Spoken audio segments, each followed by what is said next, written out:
Welcome back, writers. I am very excited because today we have the lovely Mara Rutherford with us, who is the incredible young adult author of Coral and Pearl and Luminous, which I actually just recently finished and I love. But I'm even more excited because you're joining us all the way from Serbia. So thank you very much for being here with us today, Mara. Yeah, thank you so much for having me. I'm glad to be here. And so you've got, I hope I'm allowed to say this. So have you got another book coming out at the end of this year as well? Yes. Are you able to give us a little bit of a teaser of what that's about? Or? Yeah, sure. The cover's up and the blurb is up, so I can talk about it. Yeah. Okay. So the Poison Season will be out December 6th. It's another standalone fantasy like Luminous. And it's about a girl who lives on an isolated island surrounded by a poisonous lake. And she has sort of this singing magic, and it's kind of like Sirens, but it's more of a sort of Northern European folktale take on it. And so, yeah, she accidentally lures someone to the lake, and then you have to read to find out. Oh my gosh, that's so exciting. I love the way you write too. You're definitely a writer. You know you're going to pick up the next book and absolutely love it. Everything is just, it's got this point of magic to it, and I'm I'm a huge fan. So how did you start off in your writing journey? Where did it start from you, and how did you why do you write the specific way that you do? So, I mean, I've always loved books and writing and reading. When I was a little girl, I'm a triplet. I have an identical sister and a brother. Wow, But my sister Sarah and we had a best friend named Erin, a girl Erin. My brother is also Erin, so it gets confusing. And she loved to read and loved fantasy and loved to write. And she wrote, an entire novel when we were in 6th grade. And so she was very inspiring to me. It was like, oh, kids can write books. So we would write books together. And I loved writing, but I never thought about writing as a career, certainly not writing fiction. I was an anthropology major in college. I wanted to go into like book reviews, movie reviews, journalism type stuff. I did that for a little while. I found it boring. Straight news reporting I found boring. And then I found myself without a job, living in South Texas with my fiance at the time, now husband. And I was like, well, I have literally nothing else to do. I guess I'll try writing a book. And so I did, and it was terrible, but I loved the process. And that was kind of what made me think like, oh, I could write fiction, not necessarily for money, but that would obviously be a dream. So then I started just trying to learn more about publishing. I worked in like book distribution for large, like Costco, big club stores. Yeah. So I got a lot of free books. I got to read a ton. I got to meet authors, and just sort of learn about how publishing worked. And then I worked for a literary agent for about 1.5 years for free, just to learn as much as I could. And all this time I'd been writing novels, not that well, but learning as I went, going to writers' conferences and stuff like that. And then it wasn't until 2011 that I started writing fantasy, or young adult and then fantasy. So it was this all started in 2004. So it was a long process. And and then I didn't write like a full-on fantasy book until I wrote Crown of Coral and Pearl. I was doing like, a parallel world fantasy or a urban fantasy, but I didn't think that I could make up my own world. And I got the idea for Crown of Coral and Pearl, and here we are. That's amazing.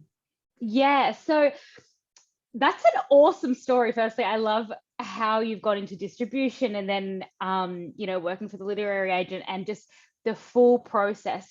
So this is a beautiful journey of how Coral and Pearl came to be. When you said that you first didn't think that you could write fantasy and make up your own world, is that actually what you've always wanted to do? It was kind of just I mean, I think so, because that's what I read for most of my life. I mean, I was reading, the Wheel of Time books when they first came out when I was, I think, 12 maybe. Yeah. So I've been reading fantasy and, and Tolkien and, Chronicles of Narnia and all that stuff since I was little.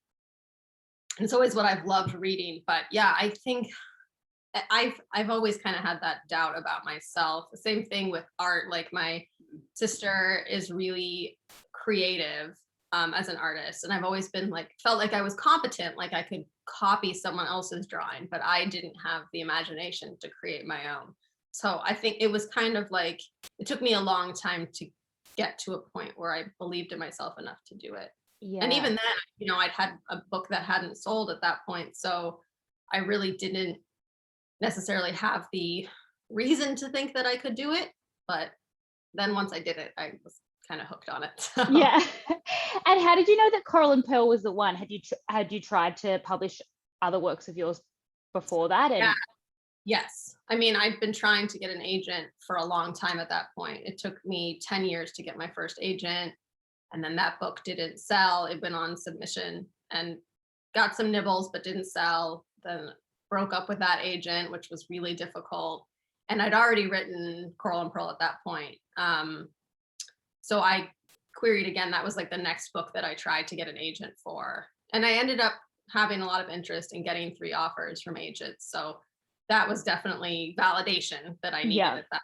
Yeah. But I didn't know it would sell. I mean, it was on submission for 9 months. So I was pretty sure it wasn't going to sell at that point.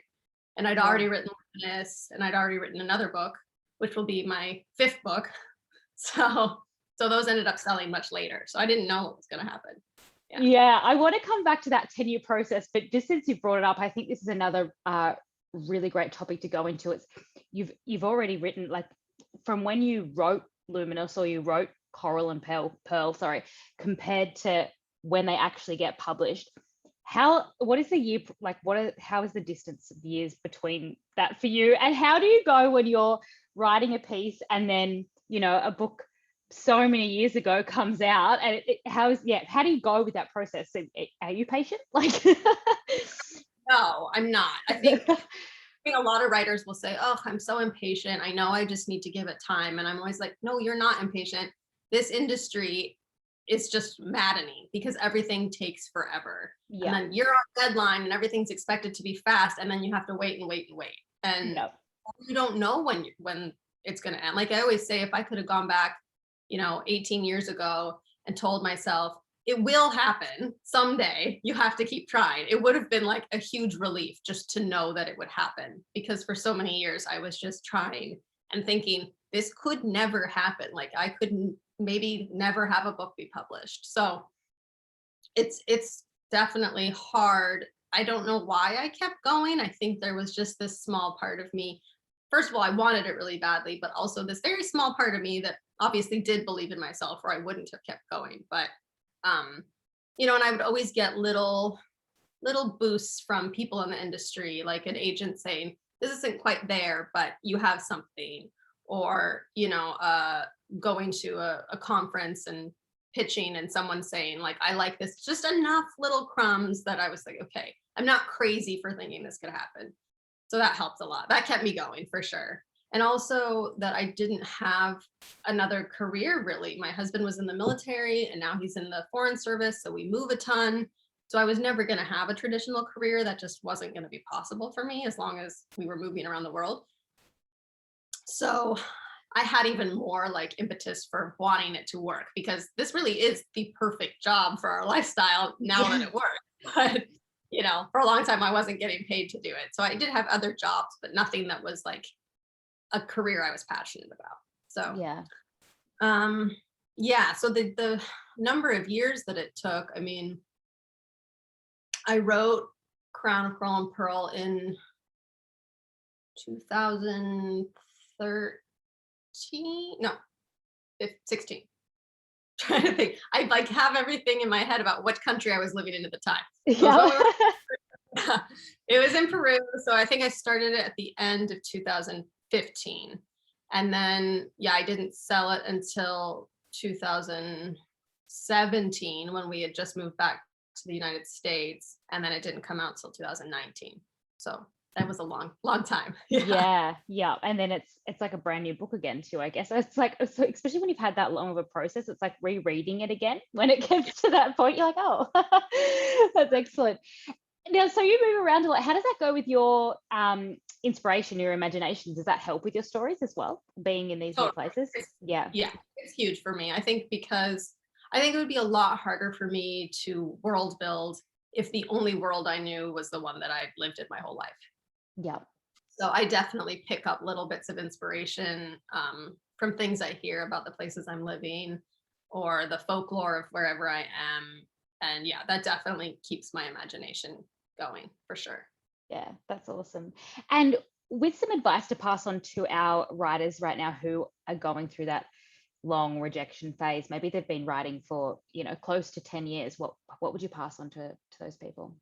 I mean, the thing that I always told myself was just keep moving forward. If a book doesn't seem like it's going anywhere, or I have another idea, don't necessarily try to hold on to the thing that's not working, or keep it in your back pocket, because you never know, you could end up selling that one down the road, like I did with other books that I thought were also never going to sell. And then just to always just keep swimming, just keep going. And and just, I say that there's like, publishing is a combination of luck, talent, and persistence, and everybody's equation is different. And I think I have a little bit of talent, and obviously it always takes some amount of luck, but it was persistence for me that was like the largest part of that equation.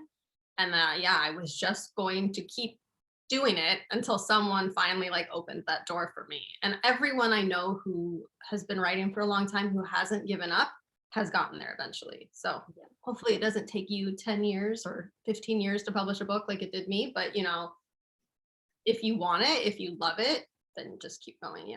Yeah. If you love your process that much, how you can't give it up. That's Totally. excellent. And so are you more of a world builder and a plotter, or a character driven person when you're thinking about a new story? I think most of my ideas are not the character. They're something plot related or something world related. And then my characters grow from that. For Luminous, the spark of inspiration was the tapestry. Before Leora's character came to be, she was sort of like my answer to a place where no light could get in. And with Crown, I knew I was going to write about twins. I knew that, the one who felt flawed would be the one who had the main journey. But Nor was sort of a response to the world that she lived in. And with the poison season, that's also how it came to be. The idea was the lake, and then this forest that is kind of evil. Those things came to be before the main character, Leigh, came to be. So I'm very excited for that one. That sounds incredible. Also, your covers are amazing. Like I have seen what's the new one called? Sorry, the poison season. The poison season, yeah. I did see the cover that you put up of that, and I'm just like, wow, it's great. And Luminous has a couple of different covers, I think, in each country. Does it change, or? I mean, we sold Russian rights, so I don't know what that cover will look like. Usually it depends. So like Crown has some different covers in other countries, but like in Russia they purchased, I think, the rights to the US edition cover. Okay, cool. So it just depends.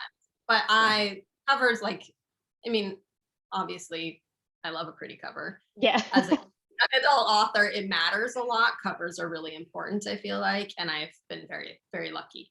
So yeah, they're gorgeous. Fantasy covers are my favorite, I think. So on that, do you have any favorite books or any particular books that you read at the start of your journey that made you think, yep, that's what made me want to be a writer? Well, I mean, Daughter, Smoke and Bone, Laini Taylor's books were definitely books that I loved and aspirational, not something I ever thought, oh, I can do that, but something that I was like, I want to live in those kinds of worlds as much as possible. Yeah. And then Shadow and Bone came out right before I moved to Russia. And I had already started plotting the book that got me an agent, but that didn't sell, which was set in Russia.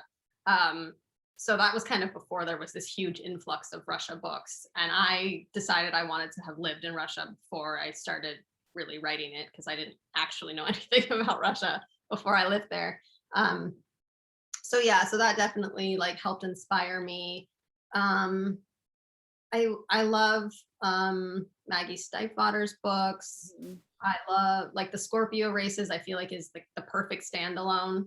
And so with the Poison Season, that was kind of what I wanted, just because Luminous, there are threads that it could have a sequel, whereas I feel like the Poison Season is a true standalone.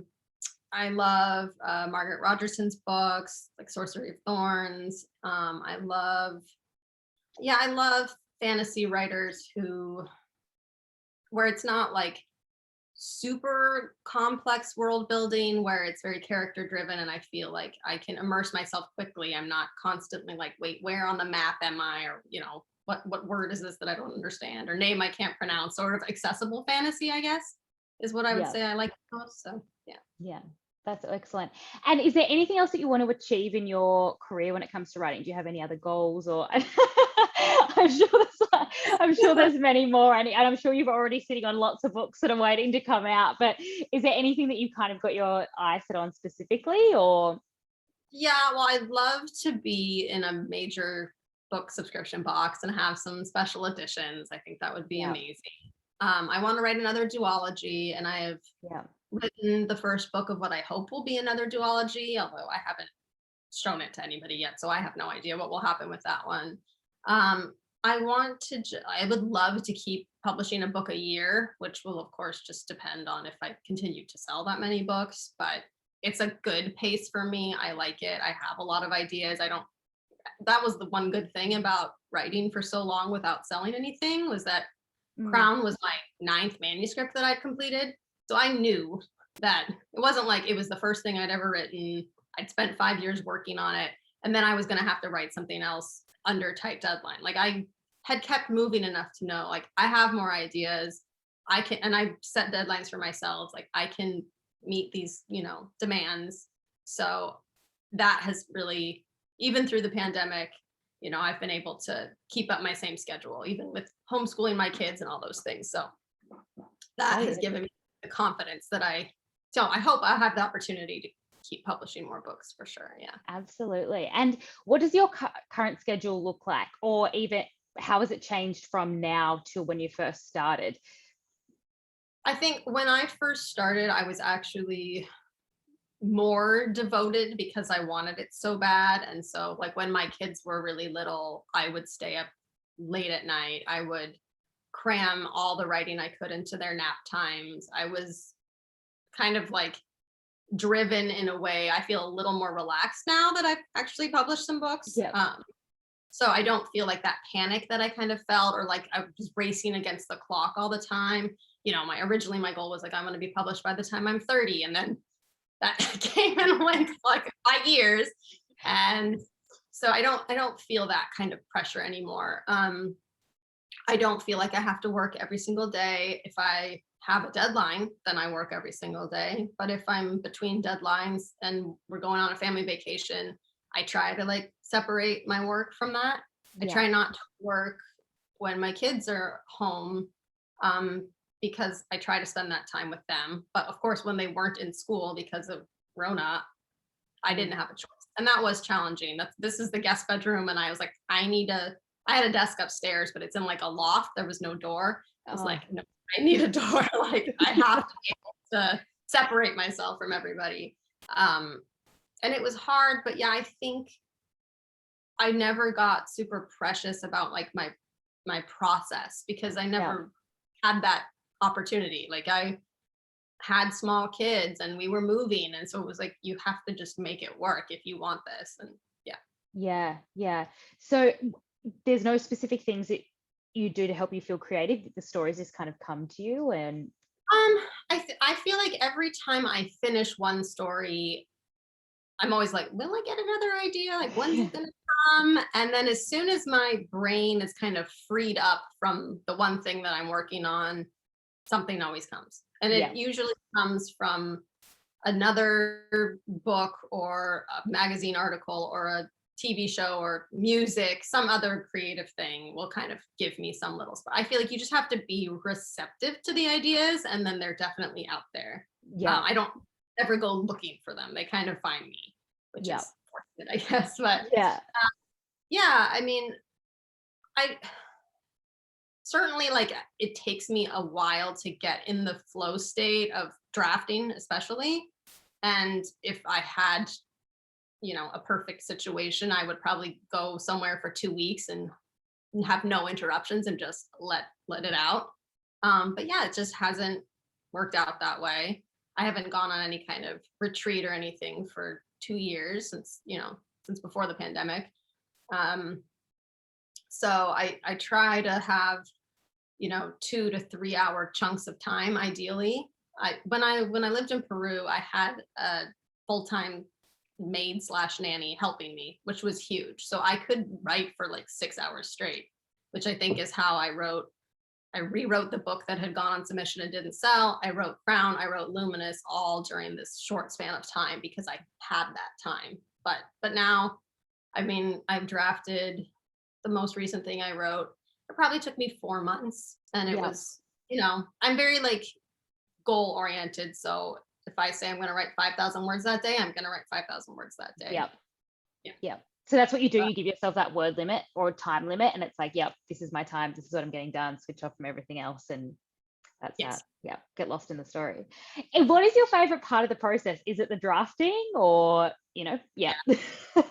Yep, the initial idea and getting it out. Yeah. Yeah, I know a lot of people hate that part because they like the structure of revising and feeling like, okay, it's here now and I can fix it. But I like drafting because it's the one part of my life where there's no limits, there's no rules, especially with fantasy. I'm not worried necessarily about what anyone else is going to think. It's just me, and I can get in that flow state, which, where time just disappears and you don't even realize it's happening. That's like the best feeling. Yeah. So that's our favorite part. Yeah, that's when you're in the most, you're in the most flow. So that's excellent.